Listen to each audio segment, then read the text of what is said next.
कर्ण ने, दानवीर कर्ण ने नारायण श्री कृष्ण से पूछा, नारायण ये बताओ मेरे साथ ऐसा क्यों हुआ? नारायण कृष्ण ने कहा कि हे राधे, क्या समस्या है तुमको? बोले देखो नारायण, देखो माधव, देखो मधुसूदन, हे नारायण, मैंने ऐसा क्या किया है कि जन्मते ही मेरी मां ने मुझे गंगा में बहा दिया? मेरा क्या अपराध? मैं तो पैदा हुआ था, मुझे अवैध बच्चे का खिताब क्यों मिला? नारायण, मेरा ऐसा कौन सा अपराध है कि द्रोणाचार्य ने मुझे शिक्षा देने से वंचित कर दिया कि हम शूद्रों को शिक्षा नहीं दिया करते हैं? नारायण बताओ। द्रोणाचार्य ने मुझे शूद्र पुत्र कह करके बुलाया। द्रौपदी ने अपने स्वयंवर में मुझे, राजघराने के तुम नहीं हो, तुम कुलीन नहीं हो, मैं तुमसे स्वयंवर नहीं कर सकती हूं। कितना अपमान सहूं मैं नारायण, पग पग पे मेरा अपमान होता है। सूद पुत्र कह करके मुझे पुकारा जाता है। मैंने क्या किया है अपने जीवन में? से कौन से पाप किए हैं जो मेरा पग पग पे अपमान है? मैं श्रेष्ठ धनुर्धारी हूं, फिर भी मुझे प्रतियोगिताओं में भाग नहीं दिया जाता है क्योंकि मैं शूद्र पुत्र हूं। नारायण तुम तो सब जानते हो ना।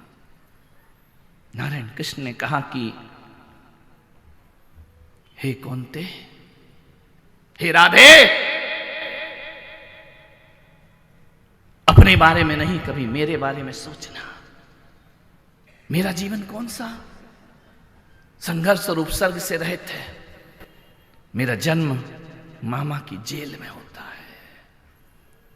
बताओ ना, बताओ कर्ण, हे दानवीर कर्ण, तुम्हारे तो पैदा होने के बाद संकट आए, मेरे तो जन्म लेने से पहले मेरे जीवन में संकट आ गए, मुझे मारने के षड्यंत्र रचे गए। ध्यान रखना। बताओ कर्ण, मेरे पैदा होने से पहले मृत्यु के षड्यंत्र रचे जाते हैं। कंस ये चाहता है कि मैं पैदा नहीं होना चाहिए, मौत का इंतजाम किया जाता है। रातों रात मुझे जीवन रक्षा के लिए भागना पड़ता है। बताओ कर्ण, संघर्ष रहित जीवन किसका होता है? माता पिता से अलग हो गया मैं पैदा होते ही। नंदगांव में आकर मुझे गाय चराना पड़ी, गोबर उठाना पड़ा। मेरे पास महल नहीं थे, मेरा मामा ही मेरा शत्रु बन गया। बताओ कर्ण, किसके जीवन में समस्याएं नहीं है? मुझे कभी कोई गुरु नहीं मिले, बड़ा हुआ तो संदीपनी गुरु मिले। मुझे ध्यान रखना। मेरा विवाह अनेक रानियों के साथ किया गया, 16,000 रानियों से मेरा विवाह हुआ। तुम क्या सोचते हो कि वो विवाह था? वो राजनीतिक समझौता था। मुझे बहुत सारे विवाह करना पड़े। बताओ, जरासंध के डर से हमको भागना पड़ा और यमुना का किनारा छोड़कर समुद्र किनारे हमें द्वारिका निर्माण करना पड़ी। जरासंध के डर से भागे। कर्ण, जीवन किसका समस्या से रहित होता है? हर किसी के जीवन में कोई ना कोई समस्या है। मान्यवर, मैं भी आपसे कह रहा हूं, हर किसी के जीवन में समस्या है। फर्क इस बात का नहीं पड़ता कि तुम्हारे जीवन में समस्या है, फर्क इस बात का पड़ता है कि तुम अपनी समस्याओं का सामना कैसे करते हो। ध्यान रखिए, समस्याएं तो सबके जीवन में हैं। ये कोई बहुत बड़ी बात नहीं कि तुम्हारे जीवन में समस्या है। बड़ी बात तो तब है कि उन समस्याओं का सामना कैसे करते हो, मुकाबला कैसे करते हो, संघर्षों से लड़ते कैसे हो, जूझते कैसे हो। मुझे कोई, तुम क्या समझ रहे कि मेरा जीवन समस्याओं से रहे थे? मेरे भी बचपन में जन्म लेते मेरे पिता का देहांत हो गया। मेरी मां ने विधवा होकर के 3 बच्चों को पाला। घर घर जाकर के, कभी नानी के घर, कभी दादी के घर। मेरा जन्म भी ऐसे हुआ, ध्यान रखना। मान्यवर, संघर्षों के बीच जन्म हुआ। पढ़ने को पैसे नहीं हुआ करते थे, शौक करने को कपड़े नहीं होते थे, फिर भी मेरी माँ ने गरीबी में, मेरी माँ का जीवन ऐसा था, एक समय वह था जब मेरी माता की शादी राजघराने में हुई थी। ध्यान रखना, 20 नौकर चाकर आगे पीछे घूमते थे, और एक समय वो आया, सब कुछ चला गया। ध्यान रखना, एक भिगोना था, मुझे आज भी याद आता है, जब मेरी माँ भोजन बनाती थी, मैं 4ठी क्लास में पढ़ता था, एक भिगोना उसके पास था। वो पहले उसमें चावल बनाती थी, फिर चावल को पलट के उसी भिगोने में दाल बनाया करती थी। उसके पास नहीं था पैसा, छोटी छोटी उम्र थी हम लोगों की, पढ़ाई का पैसा भी नहीं उठा सकते थे कोई। लेकिन मेरी माँ ने एक ही चीज सिखाई कि बेटा, समस्याएं और गरीबी हमें नहीं तोड़ सकती हैं, हमें सोचना है इन समस्याओं से कैसे उबर के हमें ऊपर उठना है जिंदगी। मानिए भाई लोग बड़े हुए, बड़ा हुआ, व्यापार चला, सर्विस लगी, जॉब लगे, यहां वहां पढ़े, कोई चाचा के यहां पढ़ा, कोई बहन के यहां पढ़ा, पढ़ लिख कर उन्होंने जद्दोहद करके अपने आप को खड़ा किया, मुझे पढ़ा लिखा करके बड़ा किया, और एक दिन मैंने भी वो संसार छोड़ दिया। मेरी माँ ने कहा कि तुम भी मुझे छोड़कर जाओगे, जब कोई नहीं था तब मैंने तुम्हें पाला था, और आज तुम भी मुझे छोड़कर जा रहे हो। मैंने कहा, माँ, जीवन का सत्य मैंने देख लिया, मुझे अब परमात्मा के पथ पे जाने की आज्ञा प्रदान करो। मालूम है, मैंने घर छोड़ा भगवान के लिए, और मेरी माँ ने घर छोड़ा औलाद के लिए। ध्यान रखना, मेरे साथ वो भी सन्यासिनी हो गई, उसने भी व्रत ले लिए, उसने भी नियम ले लिए, उसने भी श्वेत वस्त्र धारण कर लिए। उसने भी कहा कि जब बेटा सन्यासी हो, मां घर में फंसे ये शोभा नहीं दिया करता है, मैं भी तेरे साथ सन्यास को ग्रहण करती हूं। और उसने 8-10 साल सन्यास का जीवन जिया, और आपके बांसवाड़ा में परम समाधि को वह प्राप्त हो जाया करती है। जीवन किसका? मोदी जी का जीवन आसान है? विचार करिए, अब्दुल कलाम का जीवन आसान था, राम का जीवन आसान था क्या? कृष्ण का जीवन आसान था क्या? किसका जीवन आसान होता है दुनिया में? सबके जीवन में संघर्ष होते हैं। समस्या इस बात की नहीं है कि जीवन में समस्या क्यों आती है, समस्या इस बात की है उन समस्याओं का मुकाबला हम किस तरीके से करते हैं। ध्यान रखना, लता मंगेशकर को जब गाने के लिए सिलेक्ट किया गया, उनसे कहा गया तुम्हारी पतली आवाज है, तुम्हारी आवाज फिल्मी दुनिया में नहीं चलेगी। पहले सुरैया, शमशाद बेगम, इनकी आवाज मोटी आवाज चला करती थी। लता को बहुत परेशानी हुई अपनी पतली आवाज से, लेकिन लता ने अपनी हार नहीं मानी, मैं लड़ती रही, करते रही। तो मैं बताऊं, जिस लता को एक दिन रिजेक्ट किया गया था, वो लता अपने साहस से, समस्याओं के मुकाबले करने से एक दिन हिंदुस्तान की आवाज बन जाया करती है। समस्याएं तो सबके जीवन में आती हैं। एक बाज पक्षी को देखना, बाज ईगल जानते? एक बाज पक्षी की जीवन को देखने का प्रयास करना। 70 वर्ष जीता एक बाज, ध्यान रखना, उसकी आयु 70 से 100 वर्ष होती है। 40वें वर्ष में उस बाज पक्षी की चोंच इतनी मुड़ जाती है कि वो कुछ खा नहीं सकता है। हर बाज के जीवन में जिंदगी आती है, वो 70 साल जीता है, 40वें वर्ष में चोंच मुड़ जाती है, वो भोजन नहीं कर सकता है। 40वें वर्ष में उस बाज के पंजे लचीले हो जाते हैं, वह पकड़ नहीं सकता कुछ। और 40वें वर्ष में उस बाज के पक्षी के पंख इतने भारी हो जाते हैं कि उड़ नहीं सकता है। ध्यान रखना, एक बाज को जीने के लिए 3 चीजों की आवश्यकता होती है। खाने के लिए चोंच, बैठने के लिए पंजे और उड़ने के लिए पंख। तीनों ही खराब हो जाते हैं उसके। बाज के पास 2 रास्ते बचते हैं, या तो शरीर छोड़ दे या पीड़ा को आमंत्रण दे। ध्यान रखना, एक पक्षी जिन्हें हम नादान समझते, जिन्हें हम अज्ञानी समझते, जिन्हें हम जानवर समझते हैं, वो पक्षी मनुष्य की तरह आत्महत्या नहीं सोचता। ध्यान रखना, वो पीड़ा को चुनता है। वह अपने पेड़ से उड़ता है, उसे मालूम है कोई उसकी सहायता नहीं करेगा।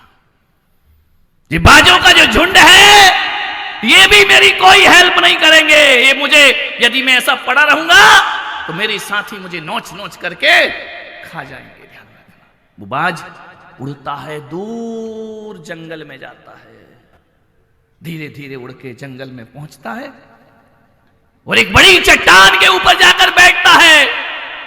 चोंच मारता है चट्टान पर, इतनी चोंच, इतनी लहूलुहान हो जाता है, वो अपनी चोंच तोड़ देता है। ध्यान रखना, चोंच तोड़ता है। वो जीना है तो संघर्ष करना होगा, वरना मर जाएगा। वो अपनी चोंच तोड़ता है, 50 दिन में उसकी चोंच वापस आती है नई वाली। ध्यान रखना, फिर वह अपनी चोंच से, नई चोंच से अपने पंखों को नोच नोच के फेंक देता है। पीड़ा सहता है, दर्द सहता है।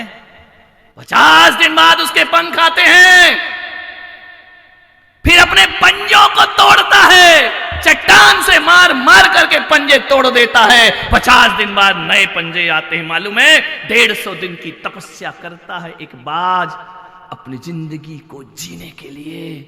150 दिन, और जिस दिन नए पंजे आते हैं ना, मुक्त आकाश में उड़ा करता है, फिर से नया जीवन प्राप्त कर लिया करता है, आकाश की अनंत ऊंचाइयां प्राप्त करता है। शेष जीवन वह आनंद से जिया करता है। और तुम, थोड़ा सा गड़बड़ हुआ, मैं मर जाऊंगी, खाक मर के क्या करोगे? तुम तो कहते हो कि, तुम तो सोचते हो कि अब मर जाएंगे, तुम तो घबरा के कहते हो मर जाएंगे।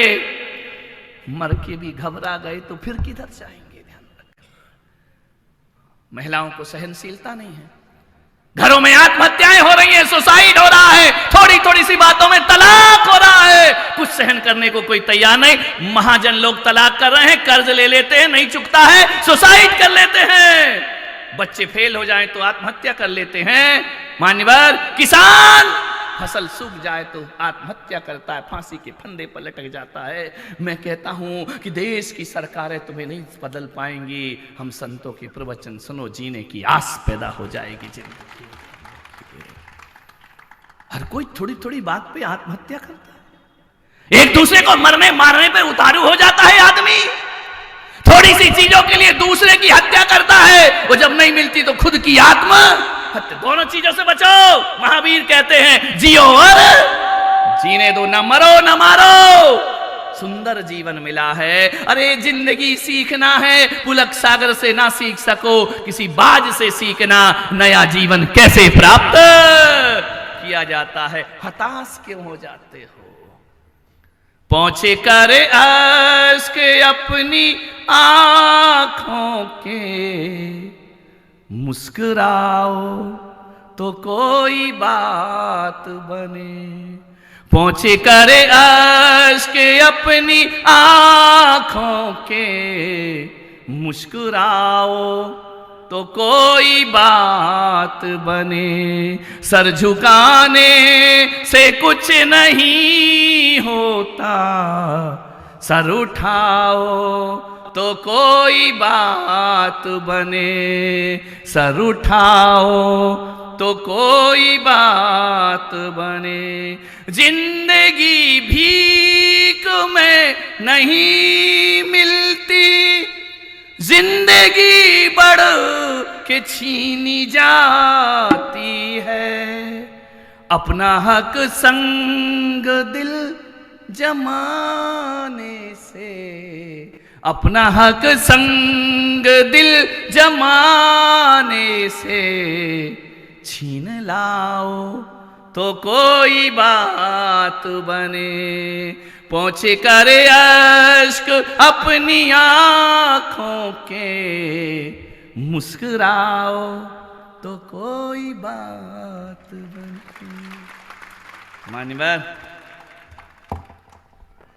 एक किडनी पर जी रहा हूं, दो नहीं है मेरे पास, एक किडनी।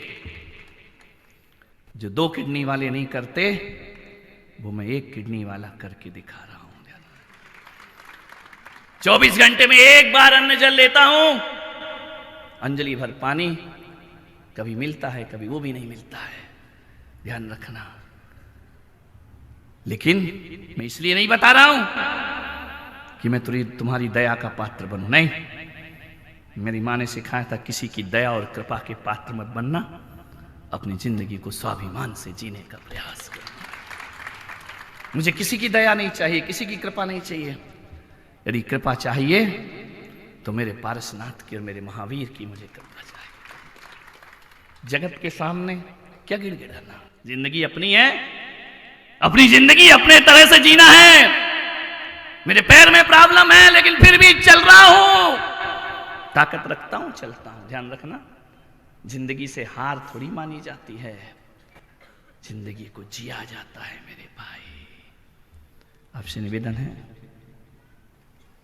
मुझे मालूम है 40-50 साल के बाद उस बाज पक्षी की तरह हमारा भी पैर लचीले हो जाते हैं, हमारी भी खाने की इच्छाएं खत्म हो जाती हैं।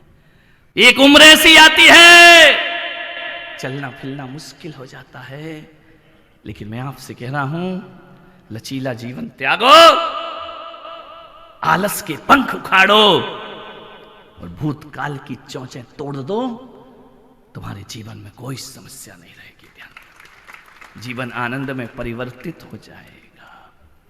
समय उतना ही है, या तो इसे समस्याओं में बर्बाद कर दो या जीवन जीने का आनंद प्राप्त कर लो। ध्यान रखना, उतना ही समय है।